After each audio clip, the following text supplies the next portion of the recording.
Eu sou Ellen Oléria, Ellen porque minha mãe decidiu me chamar de Brilhante, Oléria porque meu pai escolheu resgatar a sua ancestralidade. Sou escorpiana, com Vênus em Escorpião, nossa. Nascida em Brasília, criada para o mundo, sou sapatão, preta, afrodiaspórica, gosto demais de cantar. Essa é a minha vida. Nós somos promessa, né? O sonho das nossas ancestrais. E entendo que o futuro é uma sombra do que a gente constrói e projeta agora. Então acho que de uma maneira muito pontual, o nosso presente conecta a nossa ancestralidade ao futuro. Eu sou a ponte, né? Você é a ponte entre a ancestralidade e o futuro. E entendo que a música é uma linguagem tão refinada que tem atravessado os tempos, né?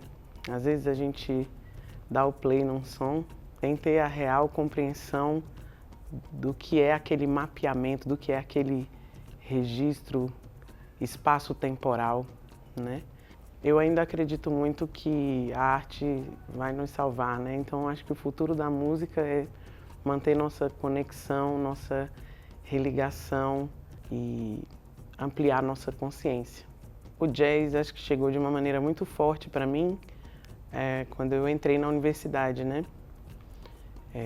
Até então, até meus 22 anos, até então meu ouvido sempre teve habitado por um som muito brasileiro, né? Muito nosso.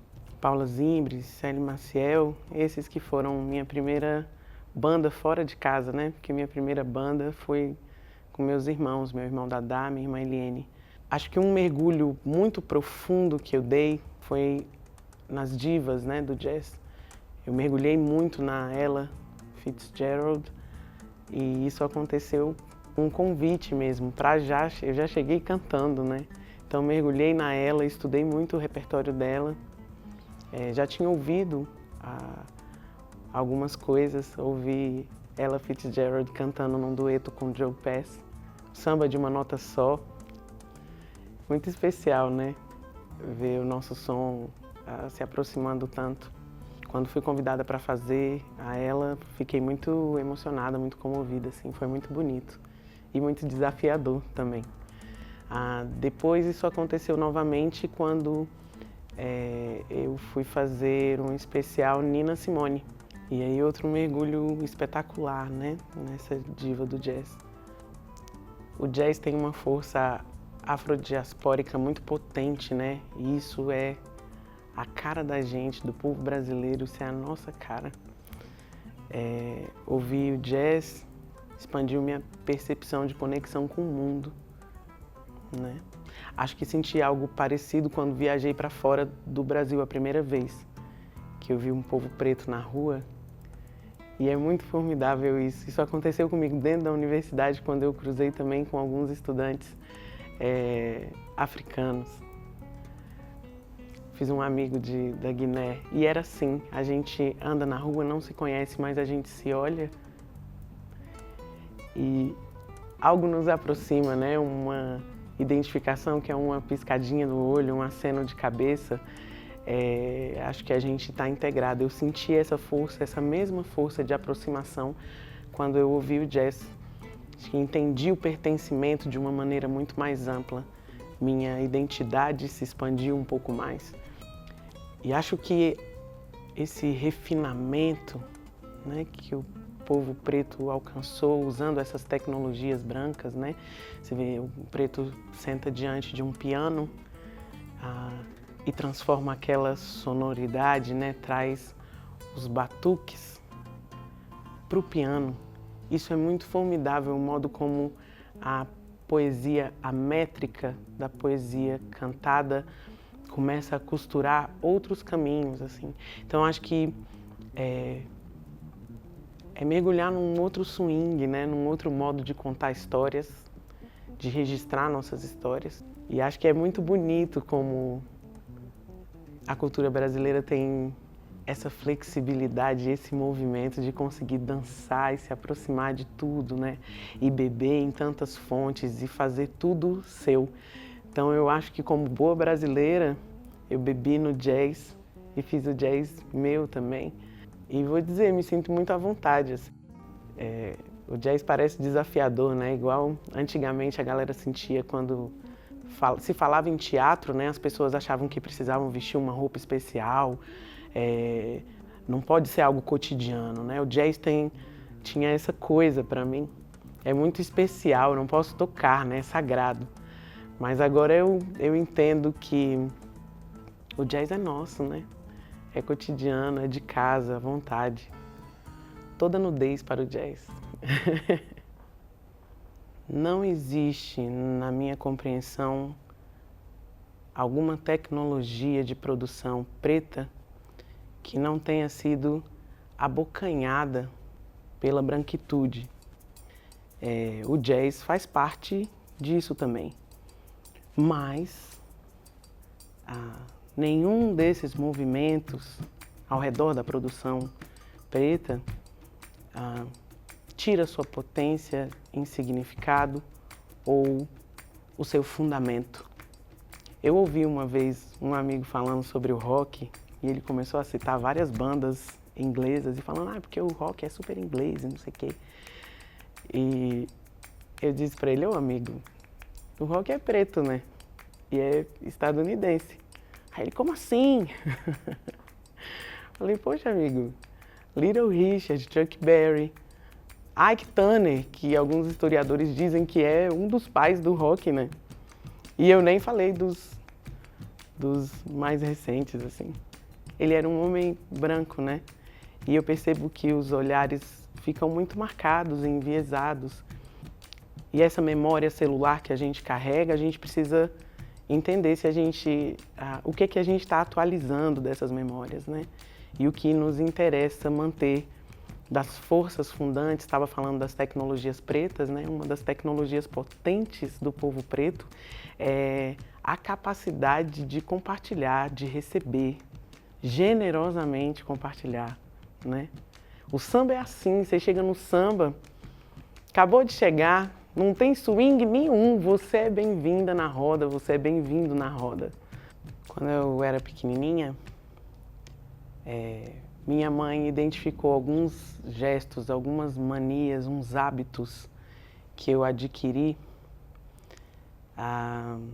E ela ria muito, ela comentava, Deus, como pode? Você nem convive tanto com seu pai. Como pode você repetir tanto o mesmo gesto, né? A mesma coisa. Meu pai tem uma mania de esticar o lençol da cama e tem que estar impecavelmente esticado quando ele vai deitar. E se tiver uma beirinha do colchão exposto, assim, sem a cobertura do lençol, ele não vai dormir, ele não tem sossego, a pele dele não pode encostar no tecido do colchão. Eu sou assim, e só aprendi isso através da narrativa da minha mãe, que eu não tinha esse mergulho na intimidade do meu pai, né? Eu acho que isso é afrofuturismo, é a possibilidade da gente se conectar com as tecnologias primeiras, ancestrais, aquelas lá. Toda vez que a gente fala de afrofuturismo, né, a gente pensa em tecnologias digitais, mas eu acho que é anterior a isso, é mais. É a invenção da roda, é a compreensão do fogo como grande tecnologia fundamental para desenvolver tantas outras, ou todas as outras. Como um povo pode ter sido tão resiliente e construído tanta glória e fundamentar a cultura no Ocidente depois de um sacode histórico desse. Isso é afrofuturismo, é como a gente consegue apontar para as estrelas e expandir nossa compreensão, nossa consciência e entender que a gente é mais do que essa carne que a gente habita, né? teatro ressignificou minha compreensão da música que eu fiz a vida inteira. E ainda assim, meus fundamentos são a marcação de tempo que meu pai faz quando toca sanfona, que está aqui comigo, ó. Ele foi meu grande professor, né, para eu entender o pulso das canções. Tá aqui comigo todas as instruções que meu irmão me deu para tocar o meu violão, percutindo, né? A mão direita faz das cordas tambores, para tocar meu pandeiro, meu cavaco. Minha irmã, minha professora de abertura de vozes, como a gente vai abrir essas vozes aqui? Vamos escrever junto essa poesia, um modo de compartilhar. Então acho que a universidade me ajudou a pegar todas essas ferramentas que eu trouxe comigo desde a minha infância e potencializar.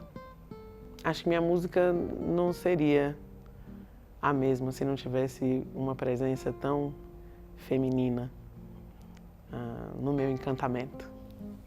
As mulheres me encantam mesmo. Acho que eu vim pra cá pra amar as mulheres. Obrigada, mulheres.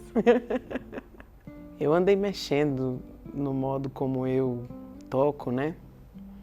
Quis trazer um pouco mais de eletricidade para o meu som. Então, eu migrei da organicidade do violão e vim para a guitarra, né? A ideia era ampliar possibilidades e texturas de sons e outros caminhos, né?